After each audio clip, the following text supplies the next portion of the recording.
मोठी बातमी आपल्याकडे आहे ती म्हणजे मुंबईच्या महापौर पदासाठी सरकार पणाला लावायचं का यावरून मुख्यमंत्री देवेंद्र फडणवीस हे सुद्धा द्विधा मनस्थितीत आहेत। मुख्यमंत्री देवेंद्र फडणवीस हे आज दिल्लीत जात असून शिवसेनेबरोबरचा गुंता कसा सोडवायचा याबाबत त्यांची पक्षश्रेष्ठींशी चर्चा होण्याची शक्यता आहे। शिवसेनेला निवडणुकीत दिलेला धडका पुरेसा आहे। मुंबईचं महापौर पद हिसकावून घेण्याचा प्रयत्न केल्यास सरकारचा पाठिंबा काढून घेण्यास शिवसेना मागे पुढे बघणार नाही असं काही भाजप नेत्यांना वाटतंय। त्यामुळे सरकारला पणाला लावून एक महापौर पद मिळवण्यापेक्षा शिवसेनेशी तडजोड करावी अशी भूमिका सुधीर मुनगंटीवार, चंद्रकांत पाटील आदी ज्येष्ठ मंत्र्यांची आहे। तर पक्षश्रेष्ठी आणि मुख्यमंत्री फडणवीस मात्र शिवसेनेला अद्दल घडवण्याची हीच वेळ असल्याच्या भूमिकेत आहेत। त्यामुळे आज मुख्यमंत्र्यांच्या दिल्ली दौऱ्यात याबाबत काय निर्णय होतो याकडे सगळ्यांचं लक्ष आहे।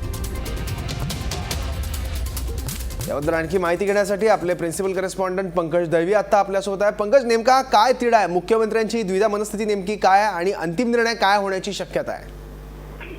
सौरभ, आज मुख्यमंत्री काही बैठकांसाठी दिल्लीला जाणार आहे। त्यावेळेला दिल्लीला पक्षश्रेष्ठींशी चर्चा केली जाण्याची शक्यता आहे। राज्यामध्ये जर का भाजपाने सत्ता स्थापन मुंबईमध्ये महानगरपालिकेत स्थापन करण्याचा प्रयत्न केला तर सरकार अडचणीत येऊ शकतं। त्यामुळे मुंबई महानगरपालिकेच्या महापौर पदासाठी राज्य सरकार पणाला लावायचं का, किंवा मुख्यमंत्र्यांनी स्वतःचं मुख्यमंत्रीपद पणाला लावायचं का, इथपासून जे आहे ते आता भाजपामध्ये द्विधा मनस्थितीत दिसत आहेत। भाजपाचे नेते द्विधा मनस्थितीत आहेत।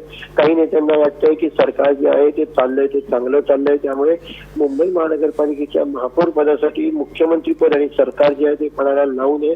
अर्थात पक्षश्रेष्ठींकडनं काय निर्णय येतो याच्यावरती बऱ्याच गोष्टी ज्या पुढच्या आहेत त्या अवलंबून आहेत। सौरभ, अगदी खरं आहे। थँक्यू पंकज या सगळ्या माहितीबद्दल।